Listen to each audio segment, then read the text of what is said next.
warahmatullahi wabarakatuh.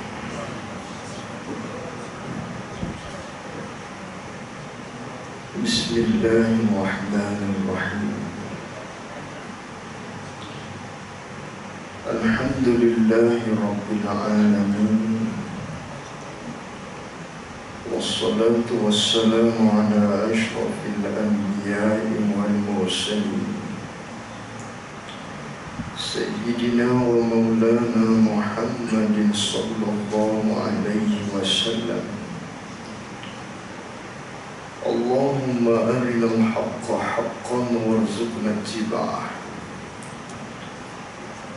wa arinal batilan batilan warzuqna ijtinabah. Allahumma faqqihna fid din wa 'allimna ta'wilih. Allahumma faqqihna fid din wa 'allimna ta'wilih.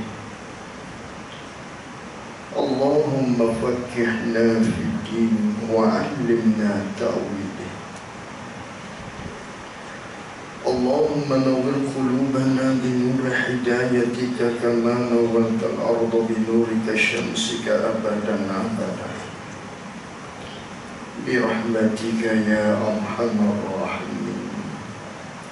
Rabbi shrah li sadri wa yassir li amri wahlul 'uqdatam min lisani yafqahu qawli. Allahumma salli wa sallim ala sayyidina wa maulana Muhammad.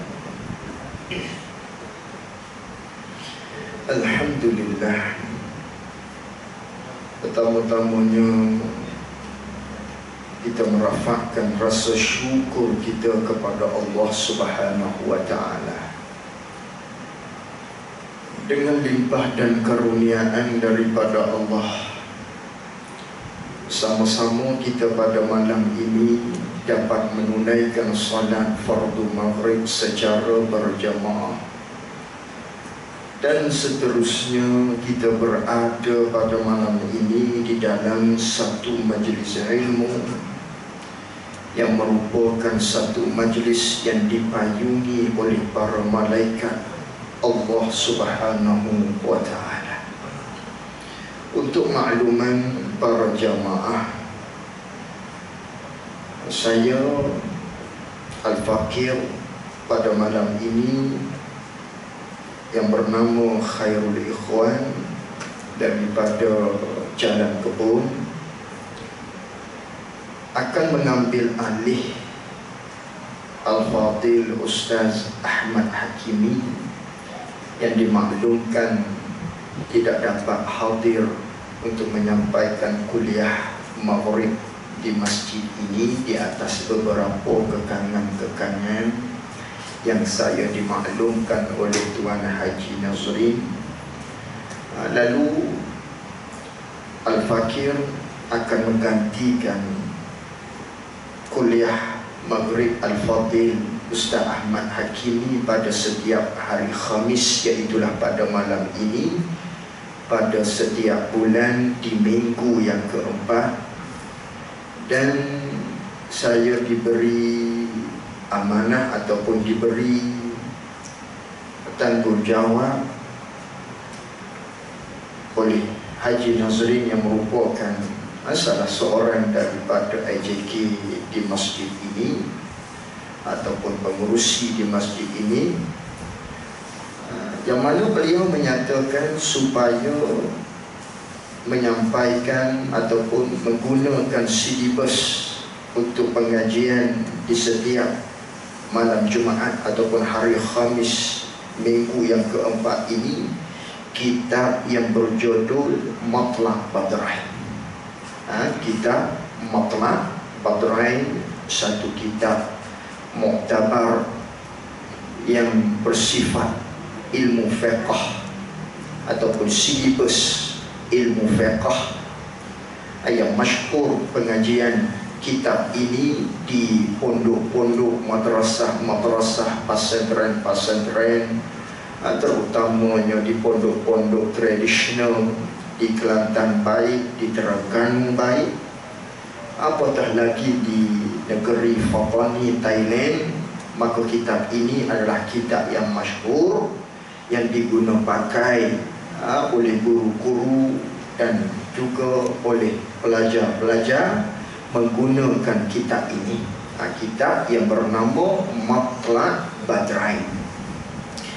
Justru itu kitab ini adalah berversi Jawi tradisional, kitab turas peninggalan ulama yang usianya hampir 442 tahun telah berlalu kitab ini. 442 tahun, namun masih lagi mekar di madrasah, di masjid-masjid, di surau-surau menggunakan kitab ini, menunjukkan kepada kita betapa berkahnya. Maknanya kitab ini ditulis oleh pengarang kitab Matlab Badrain ini yang masih lagi mekar walaupun telah demi hari berlalu sehinggalah 442 tahun usia kitab Matlab Badrain. Maka saya ingat, seandainya ibu-ibu, bapa-bapa, ayahanda yang dirahmati oleh Allah, andainya ingin mendapatkan, memiliki kitab ini, sama ada yang Jawi, bolehlah didapati di tepi masjid dekat Kelang sana, Masjid Raja Diraja, di dia panggil Pasar Jawa.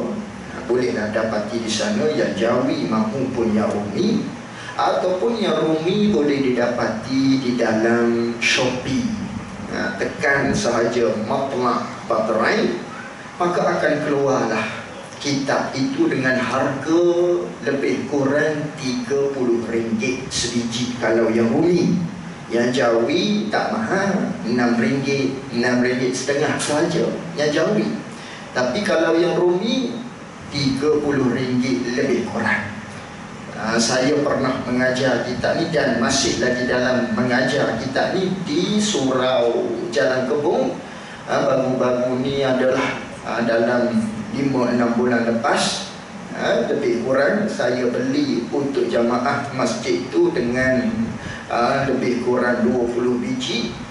Dapat saya beli di Kelantan dengan harga RM25. RM25 sebab ambil banyak. Demikianlah di kampung Pasar Jawa tu, Pasar Jawa Kelang. Jadi kalau nak dapati bolehlah, saya kira berhubunglah dengan AJK Surau ataupun Tuan Haji Nazrin. Siapa yang nak kitab ni, dapati kitab ni, bolehlah berhubung dengan beliau mungkin, ataupun dengan imam dan lain-lain daripadanya, dan boleh maklumkan kepada saya sendiri, dan insya-Allah saya akan usahakan untuk mendapatkan kitab tersebut. Ataupun boleh dijadikan sebagai kita panggil tempat simpanan di masjid, ada dalam 10 biji ke macam mana, sama ada yang Jawi pun tak apa. Mudah-mudahan kita semua adalah kitab tersebut masing-masing. Saya faham kerana kuliah kita bukan kuliah yang mingguan, kuliah yang bulanan. Mungkin kita tak ingat, hari ni siapa mengajar kita apa. Sebab tu antara inisiatif lah ada di surau ataupun masjid kita dalam 10 biji lebih kurang, insya-Allah. Baik. Jadi pada malam ini kita akan mulakan kitab ini pada malam ini dengan kita membaca Al-Fatihah sebanyak 3 kali. Kita hadiahkan kepada iaitulah pengarang kita ini, iaitu Syekh Muhammad bin Ismail Dawudi Al-Fatani rahimahullahu ta'ala. Syai'un lillahi lahumul fatihah. A'udzubillahi minasyaitonir rajim. Bismillahirrahmanirrahim. Alhamdulillahi rabbil alamin, arrahmanir rahim, maliki yaumiddin, iyyaka na'budu wa iyyaka nasta'in, ihdinas siratal mustaqim, siratal ladzina an'amta 'alaihim ghairil maghdubi 'alaihim waladdallin. Amin.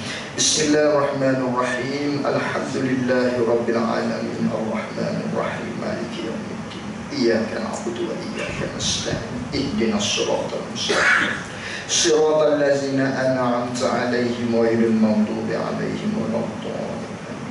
Bismillahirrahmanirrahim. Alhamdulillahi rabbil alamin arrahmanir rahim maliki yaumiddin. Iyyaka na'budu wa iyyaka nasta'in.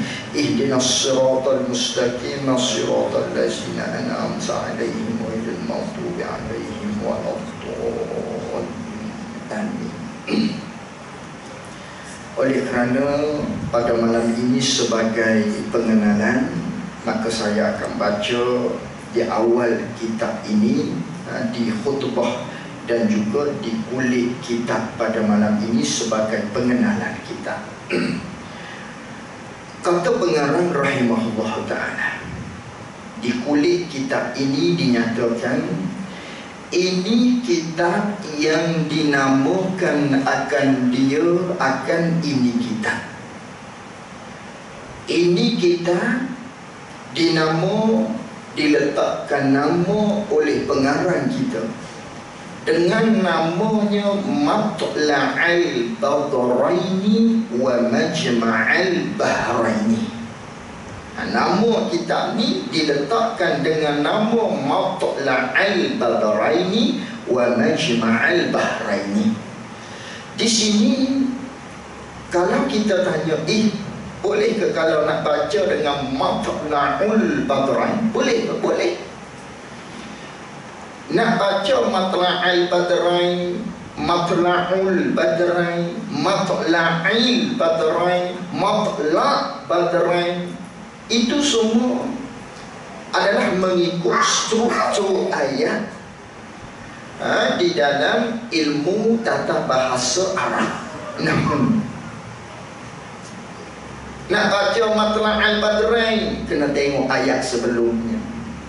Sebab apa baca Matla'ul Badrain, kena tengok ayat sebelumnya. Tapi dalam bahasa Melayu, nak baca macam mana? Betul semua. Matla'al Badrain, Matla'ul Badrain, Matla'il Badrain, Matla' Badrain, boleh baca dalam bahasa Melayu. Tapi kalau dalam bahasa Arab, kena tengok struktur ayat lah. Itu dalam bahasa Arab. Maka kita nak baca, nak sebut panggil macam mana kita ni, ikutlah, ikut selesa kita. Boleh. Cuma kalau dalam bahasa Arab, kena tengok bagaimana struktur ayat tersebut, maka dibariskan mengikut kaedah. Tapi dalam bahasa Melayu dia tidak ada kaedah. Nak baca matla'an, matla'in, bolehlah. Sebab tu dikenali kitab ni, kitab apa tu? Kitab Matla'. Begitu. Kitab apa tu? Kitab Matla'in ni. Semua boleh baca lah. Itu dalam bahasa Melayu kita. Dan kitab ni sangat masyhur lah. Dan kalau nak beli, cari yang versi Rumi yang dicetak oleh Al-Hidayah Publication. Bukan nak promo syarikat tersebut, tidak. Tapi terjemahan Rumi Hidayah Publication berkulit merah ini adalah terjemahan satu-satu tanpa ada pengurangan ataupun pengubah suaian bahasa. Sebiji sama sebagaimana hak Jawi. Maknanya kalau ada hak Rumi versi tersebut berwarna merah, Hidayah Publication, maka dia tak larilah. Hak sebagaimana saya baca, sama juga sebagaimana hak ayah-ayah, ibu-ibu pegang. Hak Rumi sama. Tapi kalau tengok ataupun kita ada miliki di rumah yang Jabatan Agama Islam Selangor, yang ni tak dapati di kedai, mesti kena pergi di pejabat agama MAIS di hadapan Masjid Sultan Selangor Shah Alam tu, Masjid Shah Alam, kena dapati di tingkat 7 kalau tak silap saya. Yang tu versi Jabatan Agama Islam Selangor. Boleh juga nak baca, tapi saya kena ambil yang tu juga. Saya kena ambil yang tu juga, bagus sama. Bagus sama. Tapi yang tu tidak ada Rumi, semuanya Jawi. Dan Jawinya Jawi moden, bahasanya bahasa moden. Itu hak Jabatan Agama Islam Selangor, keluaran mereka. Demikian Jabatan Agama Wilayah Persekutuan juga mengeluarkan kitab ini dalam versi Rumi 4 jilid, iaitulah Dr. Zulkifli Al-Bakri, mantan mufti yang terdahulu sebelum daripada Sahibus Samah, sekarang Dr. Luqman bin Abdullah. Jadi terpulang. Tapi saya kira lebih enak kita ambil yang asal. Lebih sayugia kita mengambil yang asal kerana barakah ada di sini. Bukan tidak elok hak keluaran-keluaran yang lain, tapi yang ini sudah terbukti. Dari sudut barakahnya, usianya telah pun menjangkau 442 tahun, masih lagi diguna pakai di dalam pengajian-pengajian di pondok-pondok dan masjid-masjid. Dan balik sebelah saya pun lebih selesa membaca dengan aturan kitab Jawi ataupun dengan aturan bahasa yang lama. Tapi kalau terpulanglah, kalau pihak masjid nak guna hak Jabatan Agama Islam Selangor, baik, kita sama-sama guna yang tu. Kalau nak guna hak Jabatan Agama Wilayah Persekutuan, baik, saya akan guna yang tu juga. Tapi yang Jabatan Agama Wilayah dia mahal, sebab 4 jilid, rasanya 100 biji lebih kurang begitulah, dia 4 jilid. Itu hak Wilayah Persekutuan. Terpulang. Baik, pada malam ni saya akan tengok, saya akan baca hak Jawi, hak ada di hadapan kita. Jadi kitab ni nama Matla'al Badrain wa Majma'al Bahrain, tempat naik 2 bulan dan juga tempat berhimpun 2 laut. Itu terjemahan dalam bahasa Melayu nama kitab Matla'al Badrain. Matla'al Badrain itu nama kitab. Jadi kitab ini nak membicarakan tentang apa? Pada menyatakan kelebihan ilmu kita ni, akan menyatakan kepada kita tentang kelebihan ilmu.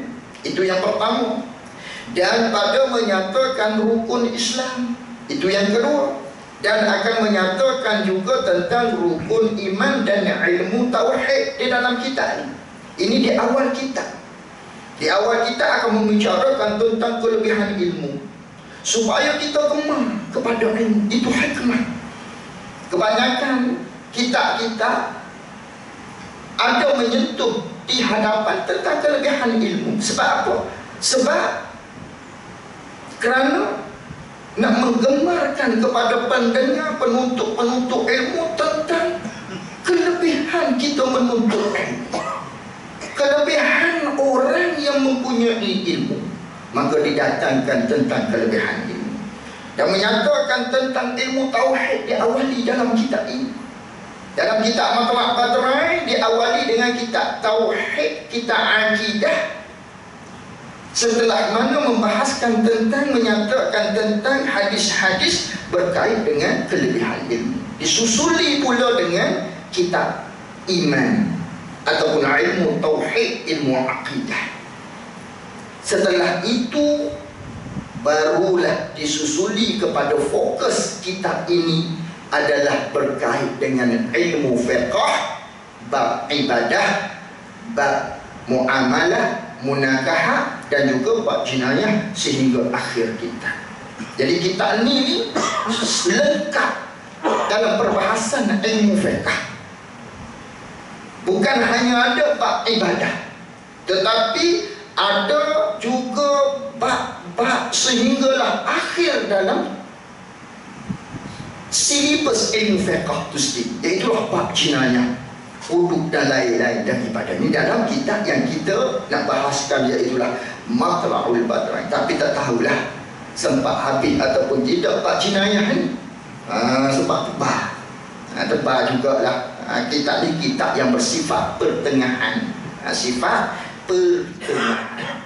Jadi di dalam kitab ini akan membahaskan tentang ilmu tauhid dan ilmu fiqh. Tapi ilmu tauhid saya rasa dalam kitab ini kita akan ambil masa untuk fokuskan ilmu fiqh.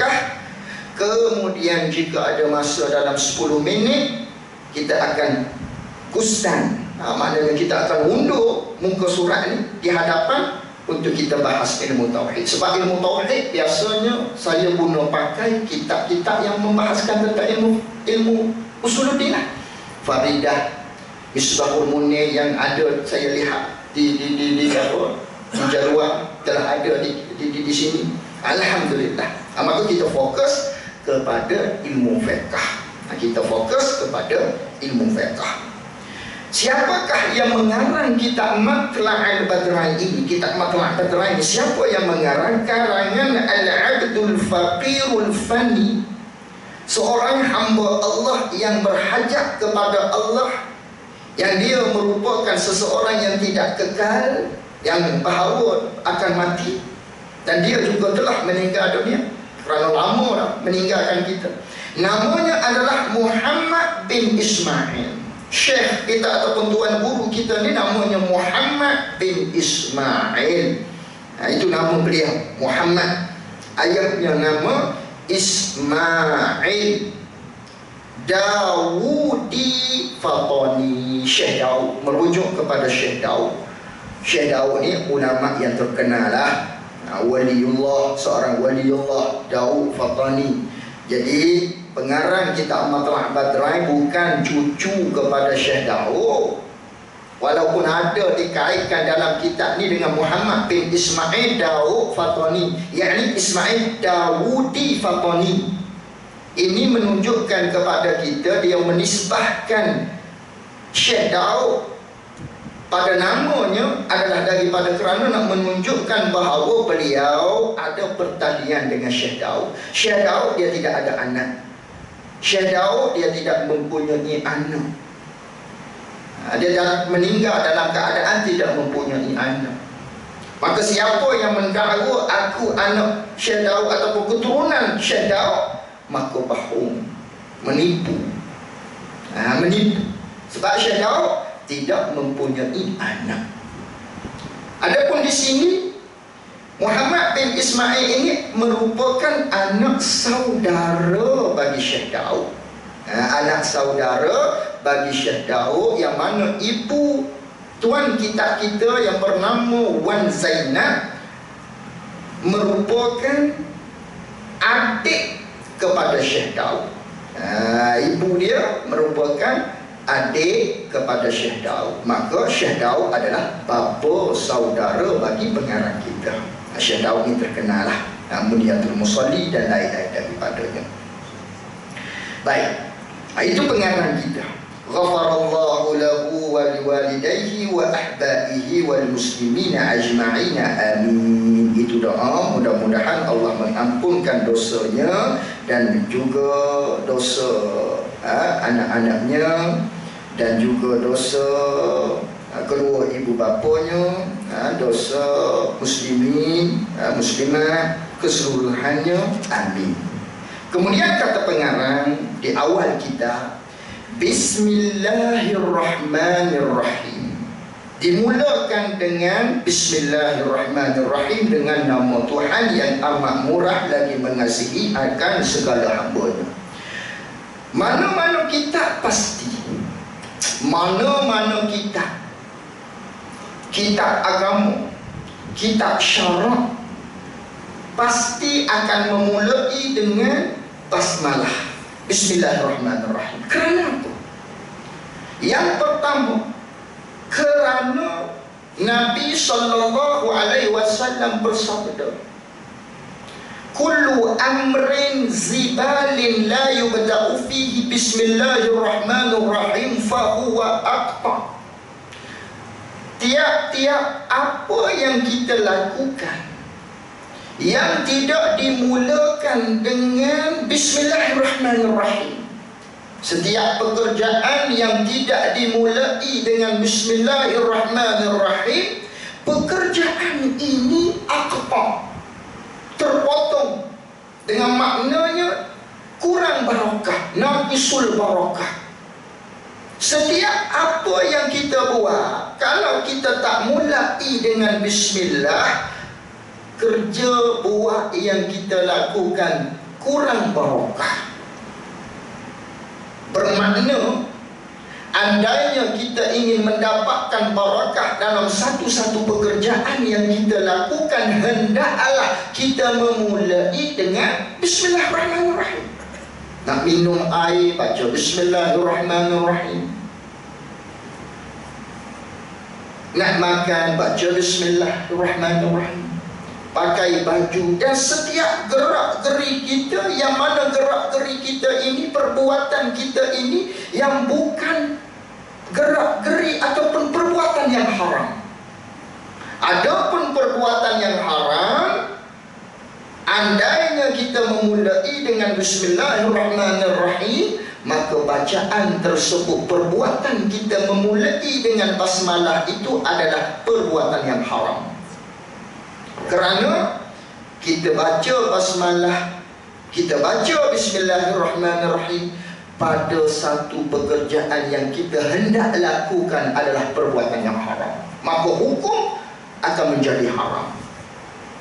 Demikian kalau kita nak melakukan perkara yang makruh, kita mulai dengan Bismillahirrahmanirrahim, maka perbuatan memulai Bismillahirrahmanirrahim pada pekerjaan yang makruh, hukumnya juga akan menjadi makruh.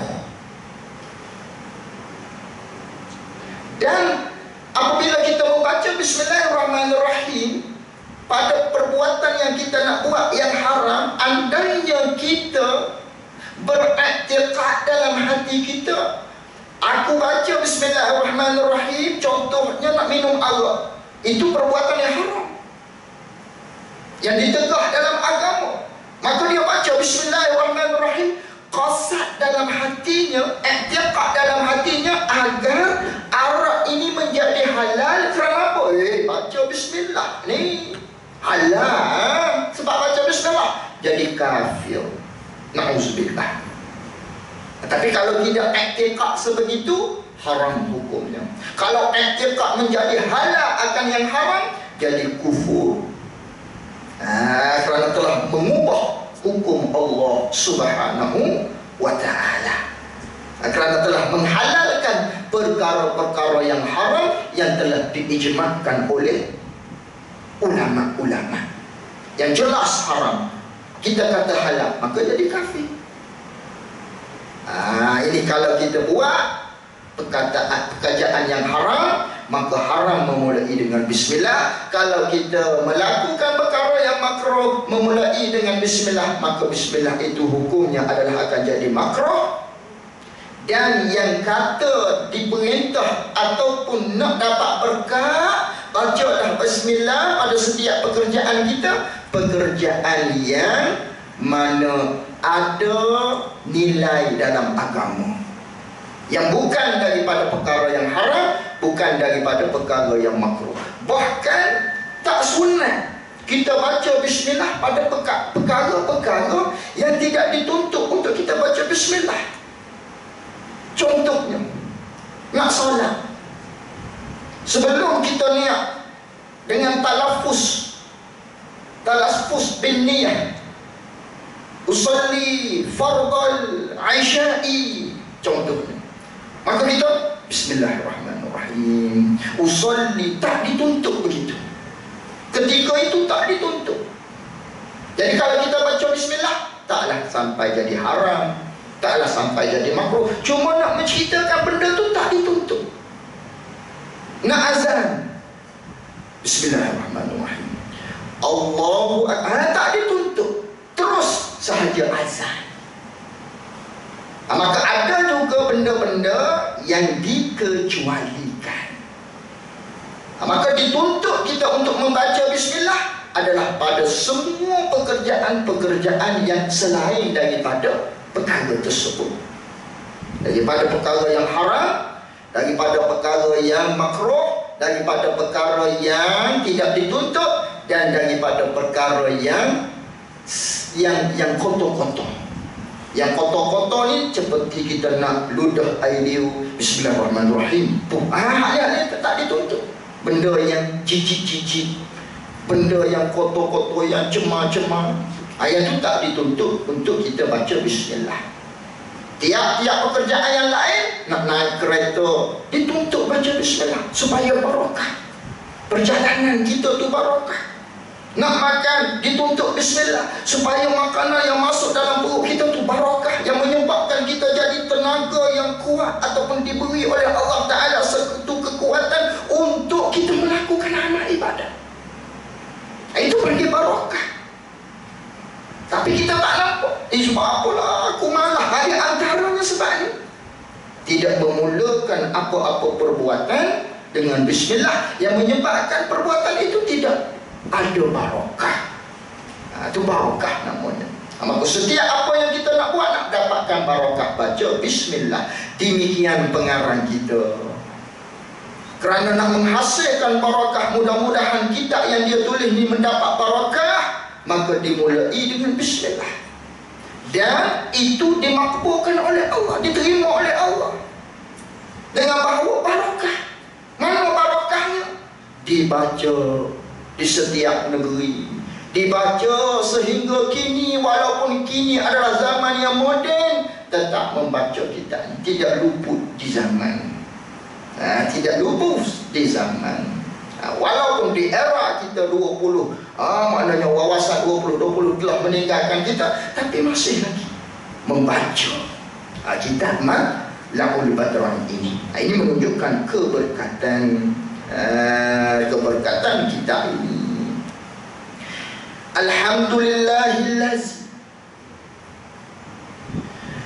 Alhamdulillahillazi syahida biwujudihi jami'ul kainati subhanahu wa ta'ala al-malikil alam al-qadimil baqi al-qaimi bizatihil qadiri ala al-ijadi wal-i'dam. Segala puji bagi Allah, Tuhan yang telah mengakui, yang menyaksi dengan keadaannya, dengan adanya, ada Allah. Siapakah yang menyaksikan bahawa Allah itu ada? Oleh sekalian kainat, oleh segala makhluk. Maha suci ia Allah daripada kekurangan, daripada sifat kekurangan. Dan maha tinggi Allah Ta'ala, yang mempunyai Allah Ta'ala itu akan kerajaan. Lagi yang amat mengetahui Allah Ta'ala ni, Tuhan Allah Ta'ala ni yang qadim, yang sedia kala, lagi kekal Allah Ta'ala ni. Allah Ta'ala ni yang berdiri dengan zatnya, yang tidak berhajat kepada sesuatu pun, yang mana Allah Ta'ala ni kuasa ia Allah atas mengadakan dan mengadamkan, atas mengadakan sesuatu makhluk dan atas mentiadakan sesuatu makhluk. Jadi dalam khutbah yang pertama ini dikatakan bara'atul istihlal. Maknanya memberi dengung-dengung kepada kita. Itu bara'atul istihlal. Bara'atul istihlal ni maknanya satu isyarat daripada pengarang di khutbah kitab. Bunga-bunganya nak menunjukkan apa yang dia akan bicara dalam kitab ini. Maka diawali khutbahnya dengan bunga-bunga, ataupun khutbahnya dengan memuji-muji Allah, dengan menyatakan tentang sifat-sifat Allah, menyatakan tentang sifat Allah yang ada, menyatakan sifat Allah yang maha suci daripada sifat kekurangan, menyatakan sifat Allah yang sangat-sangat mengetahui, yang maha mengetahui, menyatakan sifat Allah yang sedia kala adanya, yang menyatakan sifat Allah yang kekal adanya, yang menyatakan sifat Allah yang maha kuasa. Ini semua nak mengisyaratkan kepada kita yang mendengar, yang membaca kitab ni. Oh, dalam kitab ni dia akan bicara tentang tauhid ni. Itu dia panggil bara'atul istihlal. Dia panggil nak isyarat pada kita. Sebagaimana khutbah Jumaat. Kan khutbah Jumaat, ayat-ayat dibaca mula-mula tu di awal khutbah, dia mesti begini. Dia mesti ada maknanya isyarat kepada kita. Kalau orang yang faham, dia akan boleh tahu dah.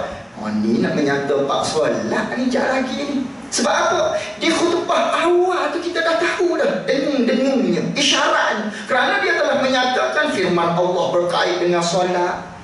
Dia menyatakan tentang pendahuluan berkaitan dengan solat, maka faham kepada kita. Nanti dia akan bahas berkaitan dengan solat. Itu faedah khutbah. Bagi orang yang faham, dia tahulah. Ini isyarat kepada kita nak menyatakan tentang ilmu tauhid di dalam kitab ini. Nak azan dulu ke? Atau teruskan? Nak ambil 5 minit lagi. Kalau nak azan dulu, nak ambil 5 minit lagi.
Qala al-muallif rahimahullah ta'ala, allazi farada alaina ta'allama syara'i'il islami wa ma'rifata sahihil muamalati wa fasidiha bi ta'rifil halal wal harami. Dalam khutbah yang seterusnya, pengarang kita memuji Allah. Memuji Allah Ta'ala. Segala puji bagi Allah. Puji-puji itu adalah milik bagi Allah. Yang mana Allah Ta'ala ni di antara sifatnya menerangkan tentang Allah yang kita puji ni, Allah ni ialah Tuhan yang mewajibkan. Tuhan Allah ni yang mewajibkan atas kita, kepada kita semua yang mukallaf ini, belajar segala hukum agama Islam dan belajar akan pengetahuan segala hukum sah muamalah dan fasad muamalah. Kerana apakah kita diwajibkan untuk belajar? Supaya diketahui akan yang halal dan haramnya, haram daripada hukum-hukum Islam. Jadi dalam khutbah yang kedua, khutbah yang pertama tadi, pengarang kita menjelaskan kepada kita segala puji bagi Allah. Allah ni siapa? Dia memperkenalkan tentang sifat-sifat Allah, menunjukkan kepada kita akan dibahaskan dalam kitab ni ilmu akidah. Dalam khutbah yang kedua, bait yang kedua, dalam khutbahnya beliau menyatakan pula segala puji bagi Allah, yang mana Allah ni wajibkan kepada kita untuk belajar. Jadi menunjukkan kepada kita bara'atul istihlal, menunjukkan kepada kita dalam kitab ni akan menerangkan kepada kita kelebihan belajar. Akan menerangkan dalam kitab ini kelebihan belajar. Bagi orang yang faham kaedah-kaedah, dia tahulah di permulaan ini apakah akan dibicarakan nanti. Di khutbah dia ni apakah yang akan dibicarakan nanti, sudah faham dah. Kerana telah ada bara'atul istihlal yang dikatakan isyarat-isyarat di dalam khutbah tersebut. Itu yang kedua. Yang ketiga, masih dalam khutbah, waja'ala ma'alaman 'alima zalika wa 'amila bihil khulula fil daris salam waja'ala masira man khalafahu wa asahu darun intiqam. Segala puji bagi Allah. Ayat seterusnya, segala puji bagi Allah, Tuhan yang menjadikan kesudahan, Allah yang menjadikan balasan. Mereka yang mengetahui akan yang tersebut, akan yang mengetahui perkara-perkara daripada hukum-hukum agama, dan yang beramal dengan dia, dengan hukum agama, Allah menjadikan kepada mereka ini akan berkekalan di dalam syurga. Syurga itu apa? Kampung yang sejahtera. Dan dijadikan, yakni menjadikan oleh Allah Ta'ala, dijadikan kembali, yakni dijadikan oleh Allah Ta'ala tempat kembali dan ketetapan bagi siapa? Bagi mereka yang menyalahi akan dia, akan hukum agama, dan bagi mereka yang derhaka akan dia, akan hukum agama, Allah jadikan di dalam neraka. Apakah neraka? Kampung yang diseksakan hambanya, hamba bagi Allah. Jadi dalam khutbah yang ketiga ini, pengarang kita menjelaskan kepada kita berkaitan dengan supaya kita mengambil jaminan terhadap apakah masa depan kita. Apakah kita inginkan syurga Allah maupun neraka Allah? Sudah pasti kita akan menjawab syurga.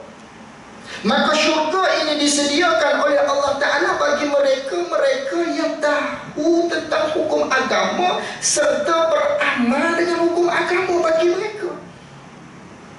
Orang yang beramal, orang yang melakukan persediaan di atas dunia ini, maka bagi mereka lah syurga. Sebaliknya mereka yang derhaka kepada Allah, yang tidak peduli dengan belajar agama, yang tidak beramal dengan hukum agama, maka bagi mereka adalah neraka Allah. Justru kita nak syurga, maka kita kena cari jalan untuk ke syurga. Apakah jalan untuk ke syurga? Beramal. Buat persediaan dengan beramal. Maka nak beramal bolehkah dengan tanpa ilmu? Tak boleh. Tidak sah. Bagaimana tanpa ilmu nak beramal? Nak buat masjid, nak buat surau, nak buat rumah, ilmu tentang pertukangan tidak ada, bagaimana nak jadi? Demikian dalam bab ibadah.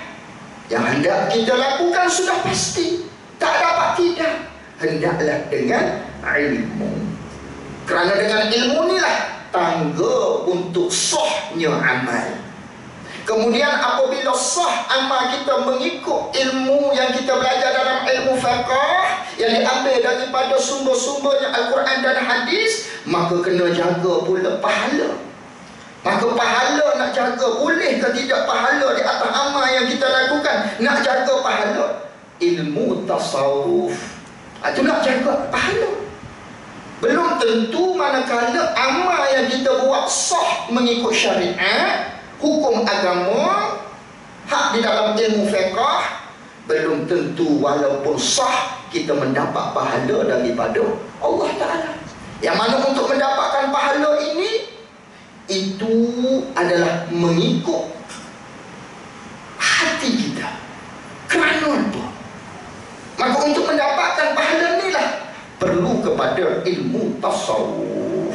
Ilmu akidah kita belajar untuk mengesahkan iman, nak kukuhkan iman kita. Belajar ilmu fiqh untuk sah ibadat. Belajar ilmu tasawuf untuk jaga amalan kita daripada terlucutnya pahala daripada apa yang kita lakukan.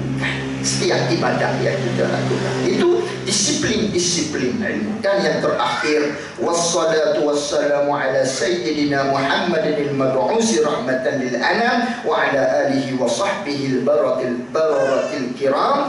Bermula rahmat Allah dan kesejahteraan Allah atas penghulu kita. Pengarang kita berdoa kepada Allah, ya Allah turunkanlah rahmat-Mu, ya Allah turunkanlah kesejahteraan Kamu kepada penghulu kami Nabi Muhammad, yang mana Nabi Muhammad ini dibangkitkan akan dia, diutuskan akan dia oleh Allah Ta'ala akan sebagai rahmat bagi segala makhluk. Wa ma arsalnaka illa rahmatan lil alamin. Dan ya Allah turunkanlah rahmat dan keselamatan Engkau kepada keluarga Nabi dan sahabatnya sahabat Nabi, yang mana sahabat Nabi ini yang banyak kebajikan mereka itu sahabat, lagi mereka itu mulia sekaliannya sekalian sahabat. Ya Allah turunkanlah rahmat-Mu kepada sekalian daripada mereka yang tersebut. Itu doa di akhir khutbah bagi pengarang kita. Wa ba'du fa yaqulul abdul fakir muznibul jami Muhammad bin Ismail Dawud Fatani rahimahullahu ta'ala, wallahu a'lam wa ilmuhu atam, jazakumullahu khairan jaza. Assalamualaikum warahmatullahi wabarakatuh. Bismillah.